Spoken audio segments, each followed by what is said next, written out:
যৌন হয়রানি সহ নানা ধরনের এই যে অভিযোগগুলো শুনে এসেছি, এই অভিযোগগুলোর যথাযথ ব্যবস্থা গ্রহণ করা হয়নি। আমরা বলবো অবিলম্বে বাংলাদেশের প্রত্যেকটা বিশ্ববিদ্যালয়গুলোতে এই শিক্ষার্থী নিগ্রহের যে চর্চা, এই চর্চা বন্ধ করার জন্য বিশ্ববিদ্যালয় প্রশাসন একটি স্পেশাল সেল গঠনের মাধ্যমে এই শিক্ষার্থী নিগ্রহের যেন যথাযথ এবং দ্রুত যথাযথ বিচার নিশ্চিত করতে পারে, এরকম একটি সেল প্রত্যেকটা বিশ্ববিদ্যালয়ে থাকা উচিত। আমরা এ ব্যাপারে সকল বিশ্ববিদ্যালয়ের প্রশাসনের দৃষ্টি আকর্ষণ করছি। যে সকল শিক্ষক জড়িত তদন্ত সাপেক্ষ অভিযোগের ভিত্তিতে যেন এদের এমন একটা দৃষ্টান্তমূলক শাস্তির ব্যবস্থা করা হয় যাতে ভবিষ্যতে কোনো শিক্ষক এ ধরনের নেককারজনক কাজ করার সাহস না পায়। এটাই আমাদের দাবি। আমরা জানি আমাদের বিশ্ববিদ্যালয়ে এ ধরনের অনেক শিক্ষক রয়েছেন, কিন্তু শিক্ষার্থীরা হয়তো বা মার্কসের ভয়ে এবং তার ক্যারিয়ারের ভয়ে অভিযোগ দেওয়ার সাহস পাচ্ছে না। কারণ আমরা জানি যদি তারা অভিযোগ দেয় সেক্ষেত্রে তাদের একটা একাডেমিক লাইফে একটা ইফেক্ট ফেলে।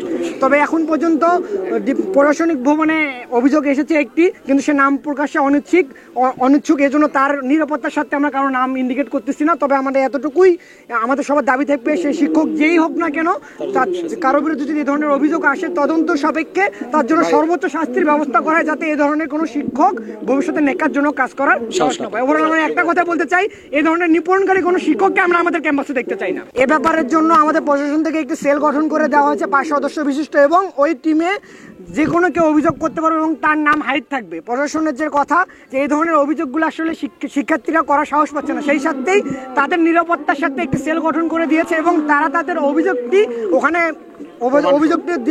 প্রমাণ সহ দিলে প্রশাসন এর ব্যাপারে উপযুক্ত ব্যবস্থা নেবে। তদন্ত কমিটির প্রতি এবার আমাদের এটাই আহ্বান থাকবে, তারা প্রমাণ সাপেক্ষে যদি উপযুক্ত শাস্তি না দেয় আমরা শিক্ষার্থীরা মাঠে নামবো।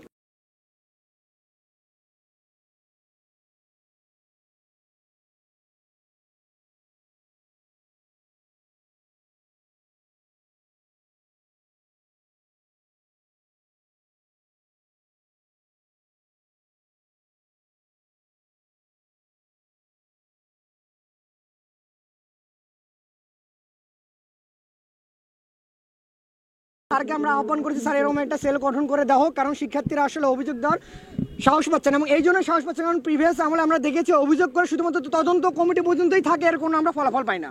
তদন্ত কমিটি কোনো প্রতিবেদনও দেয় না, এর কোনো ফলাফল পাই না। সেই সাথেই এরকম একটা সেল গঠন করে দিয়েছে এবং স্যার আমাদেরকে আশ্বস্ত করেছে এই যে সেল গঠন করেছে সেই সেলকে যদি উপযুক্ত প্রমাণ দেওয়া হয়, প্রমাণ সবাইকে সে যদি অভিযুক্ত হয় তার সর্বোচ্চ শাস্তির ব্যবস্থা করা হবে।